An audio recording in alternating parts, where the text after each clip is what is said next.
as you guys have been exemplifying for today, that border crossings are down. A lot of attention has been turned to the interior, since obviously there's been a lot of illegal immigrants. What is, in your opinion, the biggest obstacle to actually carrying out President Trump's mass deportations? Even though, yes, like apprehensions and arrests and deportations have gone up in his first month, but a lot of people are expecting a bigger capacity for deportation. So what's the biggest hurdle? So let me say a few things about that. So first of all, Rome wasn't built in a day. And we have seen pretty significant increases in deportations and apprehensions and arrests. But we have to remember that President Biden gutted the entire immigration enforcement regime of this country. We are trying to rebuild so that we actually empower people to enforce the immigration laws of the American people. It is common sense. It's what the American people want us to do.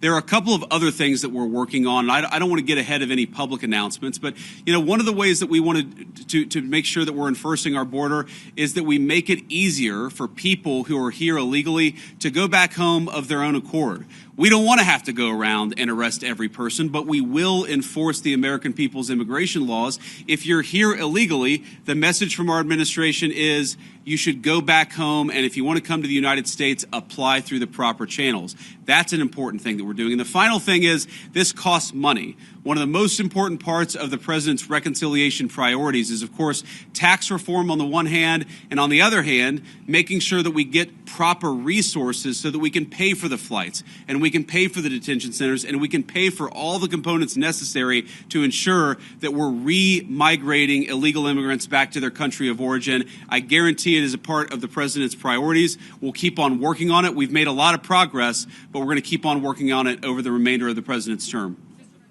Yeah, go ahead. Mr. Vice President, I want to ask you about border wall and tariffs. But first on the border wall, how do you and the president... Could you say your outlet, by the way, when you guys ask questions? Yeah, Reagan Reese, Daily Caller. Thank you.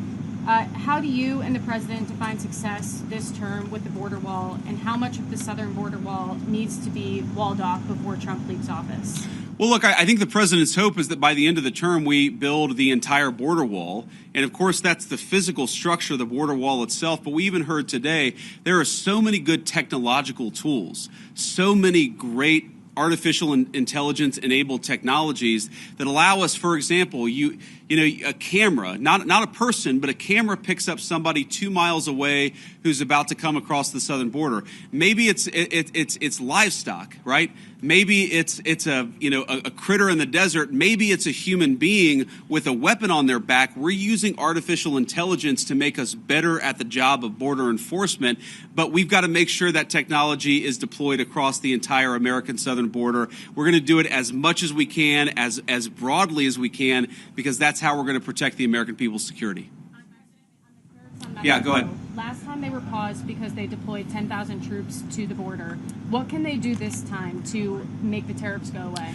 Well, what the president has said is we need a sustained commitment from the government of Mexico to take the job of border security seriously. Fentanyl is the single largest cause of death among young Americans, and we know that a substantial portion of it is, the precursors are made in China. They come to Mexico, they're manufactured in Mexico and brought across the border by the Mexican drug cartels. We want to see fewer Americans dying of these terrible fentanyl overdoses when we're going to apply as much leverage as possible to the Mexican government as possible. In some ways, look, the president obviously cares deeply about the American people. He serves the American people first. I actually think he's doing a huge favor to the people of Mexico, because if they don't get control of these cartels, the people of Mexico are going to wake up in a narco state where the cartels have more power than their own government. President Trump is trying to help. The Mexican government needs to take this issue of immigration enforcement seriously. In the back, yeah. Mr. Vice President, Ali Bradley, News Nation. So since the designation of the cartels as terrorists, does that give the United States the green light to go into Mexico and to strike them there? I mean, right now, obviously, they've struck in the Houthis in Yemen. So why not, when we've seen cross-border violence, go after them in Mexico? And then my second question is about a designation. I'll follow up on, please. Go ahead and ask the second question. Why isn't the Juarez/La Línea cartel designated when it's in one of the most deadliest places on the planet? Juarez has been designated as one of the deadliest cities. It's right across from El Paso. We've talked to community leaders. They say we know Juarez cartel's operating in the U.S., and so are their affiliates. We don't even want to talk about it out loud, though, because then we'll put a target on our back. They're scared. Border Patrol even thought they were designated, but they're not. The State Department didn't tell me why. So on that, we're looking at additional organizations. Obviously, this is the determination of whether to determine a particular organization, a terrorist organization, is something that we consult with our leaders of the Department of Defense. We also consult with our friends in other governments. We maintain the optionality to designate further organizations, terrorist organizations, if we feel that we need to in order to protect the American people. And I think President Trump has made it very clear he's not going to be shy about designating some of these cartel organizations as terrorists if he thinks he has to protect the American people. Your first question was about American forces to strike. Oh, sorry. Yeah. So, look, I'm not going to make any announcements about any invasions of Mexico here today. The president has a megaphone, and of course, he'll speak to these issues as he feels necessary. But what designating cartel organizations allows us to do is deploy the full resources of the United States military to engage in serious border enforcement. Of course, the president is going to make the determination about how we deploy those forces. But our hope is that Mexico takes this job seriously. We don't want to have negative relationships with the Mexican government. We want the Mexican government to help itself, but also in the process to help the American people by taking these organizations seriously. It's going to destabilize the entire country of Mexico, the entire government, if they don't take it more seriously. We're hopeful that they will. And if they don't, then of course, we'll figure out what to do from there.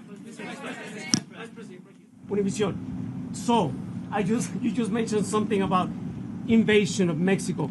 Is there any talk or any thoughts about actually U.S. military forces going into Mexico? No. Next question. On tariffs, are any other industries other than the automotive reaching out to you guys to carve out special deals? And did the automotive industry know this was coming before today?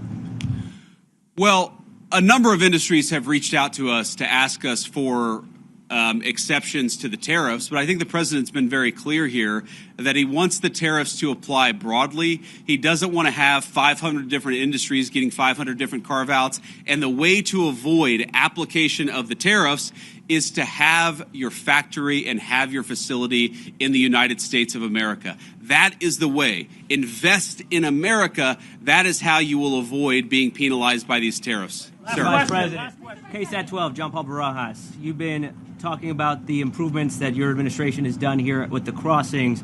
Can you talk about the decline prior to President Trump taking office under the Biden administration? Well, I think like so many Americans, apparently members of the Mexican drug cartel figured out in November and December after the election that Joe Biden was asleep at the wheel and they had to be dealing with the then president-elect and now president. If you look at what drove the declines before the inauguration, people will tell you they knew that Donald Trump was coming back into office. They knew he was going to take border enforcement seriously. And so they were already getting ahead of actually cutting down those illegal crossing numbers. We saw that from the Mexican government, of course, because we were threatening some economic sanctions against them. But we also saw it from the cartels themselves.